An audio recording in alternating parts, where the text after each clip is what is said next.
तक हमने देखा कि देविका की हालत बहुत नाजुक है, लेकिन घर के आदमी उसे डॉक्टर के पास नहीं जाने दे रहे और जोगिंदर ने घर के मेन गेट पर बहुत बड़ा ताला लगा दिया है।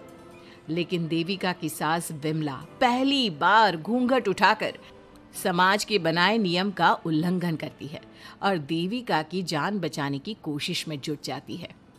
मैं भी देखती हूँ मेरी बहू को डॉक्टर के पास जाने से कौन रोकता है। देखो सचिन के बापू, दरवाजे की चाबी दे दो मुझे। तुम्हारा दिमाग ठिकाने पर है? पहले सर पर पल्लू रखो और अंदर जाओ। आज तक मैंने आपका हर गलत फैसला सर झुकाकर स्वीकार कर लिया, लेकिन आज मैं आपकी एक बात नहीं सुनूंगी। मुझे मेरी बहू की किसी भी कीमत पर जान बचानी है। मुझे चाबी दे दीजिए। पिताजी, माँ ठीक बोल रही है, चाबी दे दीजिए ना, नहीं तो देविका नहीं बचेगी। देविका मरती है तो मर जाए, लेकिन यह दरवाजा नहीं खुलेगा। तुम सारी औरतों को इस देविका नाम की बीमारी ने पागल कर दिया है और इस बीमारी का अच्छी तरह से इलाज करना आता है मुझे। वीना बेटी, सुजाता बहू, जाओ अंदर से देविका को लेकर आओ। विमला ये बोलकर अपने पति के हाथ से चाबी छीन लेती है। तभी महेंद्र विमला का हाथ पकड़कर चाबी विमला से छीन लेता है। भाभी, घर के मर्दों से टक्कर लेकर आप अच्छा नहीं कर रही हो। ये इस घर के संस्कार नहीं है। महेंद्र की बात सुनकर कम्मू अपने पति के हाथ से चाबी छीनकर कहती है, इस घर के संस्कार क्या है हम अच्छी तरह से जान गए हैं। आज इस घर का दरवाजा खुलकर रहेगा और देविका डॉक्टर के पास जाकर रहेगी। भाभी, ये लो दरवाजा खोलो। विमला ताला खोल देती है। तभी वीना और सुजाता देविका को लेकर आ जाती हैं। घर की सारी औरतें देविका को लेकर घर से जा रही होती है कि तभी सुजाता का पति मोहन उससे कहता है, सुजाता, तुम देविका को लेकर इस घर से निकल तो रही हो, लेकिन याद रखना, अगर तुमने एक कदम भी बाहर निकाला तो वापस इस घर में मत आना।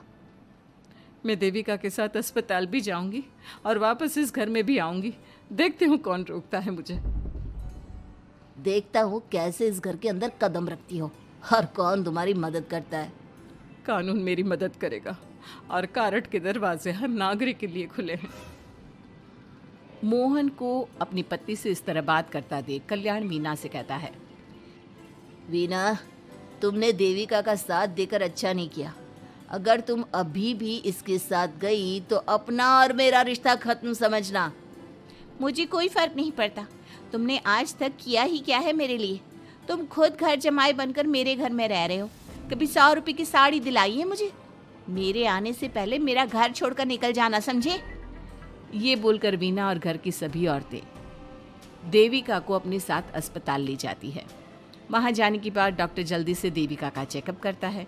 चेकअप करने के बाद वो गुस्से से कहता है, ये क्या किया है तुमने? क्या हुआ डॉक्टर साहब? आपकी बहू की इतनी ज़्यादा हालत ख़राब है और उन्हें चोट भी लगी है, फिर भी आपने उन्हें हॉस्पिटल लाने में इतना लेट कर दिया। आपको 3 दिन पहले ही इन्हें हॉस्पिटल में एडमिट करवाना चाहिए था। हमसे गलती हो गई डॉक्टर साहब, लेकिन आप जल्दी कुछ करिए। हमारी बहू और उसके बच्चे को बचा लीजिए। देखिए, अभी कुछ भी कह पाना मुश्किल है। हम माँ और बच्चे में से किसी एक को ही बचा सकते हैं। आप सोच लो किसे बचाना है। डॉक्टर साहब, आप देविका को बचाइए, उससे कुछ नहीं होना चाहिए। देखिए, हमें देविका का ऑपरेशन करना पड़ेगा। आप इनके पति को बुलाइए, हमें कुछ पेपर पर साइन करवाने हैं। डॉक्टर की बात सुनकर सभी औरतें सोच में पड़ जाती हैं। तभी वीना कहती है, डॉक्टर साहब, इनके पति नहीं आ सकते। ये इनकी सास है विमला देवी, आप इनसे साइन करवा लीजिए। लेकिन पेशेंट की हालत इतनी नाजुक है, इनके पति है कहाँ? वो अपने आदमी होने का धर्म निभा रहा है। पति धर्म के बारे में उसे कुछ नहीं पता। डॉक्टर साहब, वो नहीं आएगा। क्या क्या करना है आप मुझे बताइए। थोड़ी देर बाद डॉक्टर देविका का ऑपरेशन शुरू कर देते हैं। जब वो ऑपरेशन थिएटर से बाहर आते हैं तो कहते हैं, आप लोगों की किस्मत अच्छी है, देविका भी सुरक्षित है और उसका बच्चा भी। डॉक्टर, बेटा हुआ है या बेटी? बेटा हुआ है। सब लोग बहुत खुश होते हैं। कुछ दिन तक देविका उसी हॉस्पिटल में रहती है और उसके ससुराल की औरतों ने उसका बहुत ध्यान भी रखा। अब देविका कुछ हद तक ठीक हो गई। डॉक्टर ने देविका को घर जाने की इजाज़त दे दी, लेकिन सभी सोच में पड़ गए। हम भाभी को घर ले तो जाएं, लेकिन माँ, आपको घर का माहौल पता है ना, देविका भाभी अभी पूरी तरह से ठीक नहीं हुई। भाभी वहाँ आराम नहीं कर पाएंगी और पता नहीं घर के सारे आदमी हमारे साथ क्या करेंगे। माँ, क्या हम डॉक्टर से बात करके देविका को थोड़े दिन और यहाँ नहीं रख सकते? जब वो पूरी तरह से ठीक हो जाएगी तो उसे यहाँ से ले जाएंगे। ये बात सुनकर विमला सोच में पड़ जाती है। तभी कम्मो कहती है, तुम दोनों ठीक कह रही हो, मैं अभी डॉक्टर से बात कर लेती हूँ। कम्मो डॉक्टर से बात कर लेती है और देविका कुछ दिन में बिल्कुल ठीक हो जाती है। देविका अपने बच्चे को गोद में लिए बाकी औरतों के साथ अपनी ससुराल जाती है, लेकिन घर के सभी आदमी उन्हें दरवाजे पर ही रोक देते हैं। खबरदार, तुम में से कोई भी औरत अगर घर के भीतर घुसी, अगर तुम घर में कदम रखोगी तो घर अपवित्र हो जाएगा। घर हमारे कदम रखने से अपवित्र नहीं होगा, बल्कि आपकी गंदी सोच की वजह से घर क्या, अरे पूरा समाज अपवित्र हो रहा है। सुजाता, मैंने मना किया था ना घर से बाहर जाने के लिए। अब एक काम कर, जैसे यहाँ आई है वैसे ही यहाँ से सीधा अपने मायके लौट जा। क्यों जी, क्यों चली जाऊँ मैं अपने मायके? मैं जब तक चाहूँ यहाँ रह सकती हूँ। अगर आपने मुझे इस घर में आने से रोका तो मैं आपकी पुलिस में शिकायत कर दूंगी। वीना, इन सब की तरह तुम्हारा भी दिमाग खराब हो गया है। अब मैं तुम्हें बिल्कुल बर्दाश्त नहीं करूँगा। तुम्हें ऐसी सजा दूंगा कि तुम याद रखोगी। सजा बाद में देना, पहले मेरे घर से बाहर निकलो। खुद पूरी जिंदगी में एक घर नहीं खरीद पाए और मुझे सबक सिखाने की बात बोल रहे हो। देखो वीना, तुम इस घर की बेटी जरूर हो, लेकिन कल्याण इस घर में ही रहेगा। उसने बहुत कुछ किया है इस घर के लिए, लेकिन तुम अब यहाँ नहीं रह सकती। क्यों नहीं रह सकती? इस घर पर मेरा उतना ही हक है जितना सचिन का। देश के कानून ने मुझे ये हक दिया है। अगर मैं चाहूँ तो कोर्ट का सहारा लेकर इस जायदाद का आधा हिस्सा ले सकती हूँ। और हाँ कल्याण, तुमसे तलाक भी ले सकती हूँ। वीना, देविका के साथ रह रहकर तुम्हारा दिमाग भी खराब हो गया है। और कम्मो, मैंने तुमसे कितना मना किया, घर से बाहर मत जाओ, देविका की मदद मत करो, लेकिन तुमने मेरी एक नहीं सुनी।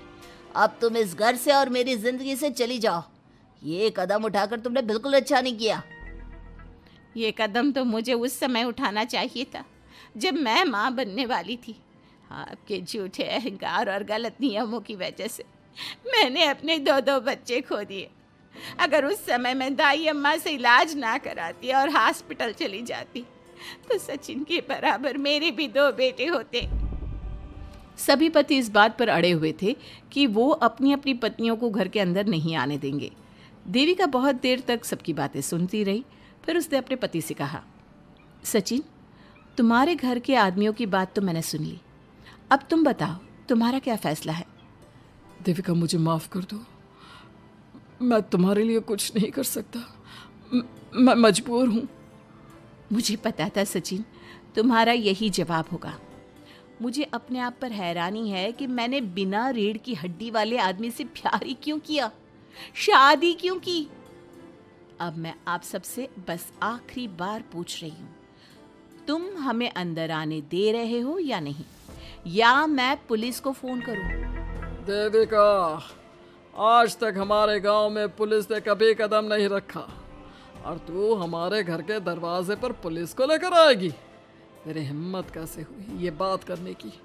आज तक इन औरतों ने घर से बाहर कदम नहीं निकाला था और 2-4 दिन में तूने इन सबको इनके अधिकार भी याद करा दिए। अब तो तुम बिल्कुल इस घर में नहीं आ सकते। घर की औरतें घर के बाहर खड़ी थी और घर के आदमी घर के दरवाजे पर। उनकी लड़ाई देखकर पूरा गांव इकट्ठा हो गया। देविका को अस्पताल पहुंचाकर घर की औरतों ने काम तो अच्छा किया। इस काम से देविका और उसके बच्चे की जान भी बच गई, लेकिन इनकी जान बचाने की कीमत घर की औरतों को कैसे चुकानी होगी, इसके लिए आपको आने वाला एपिसोड देखना होगा।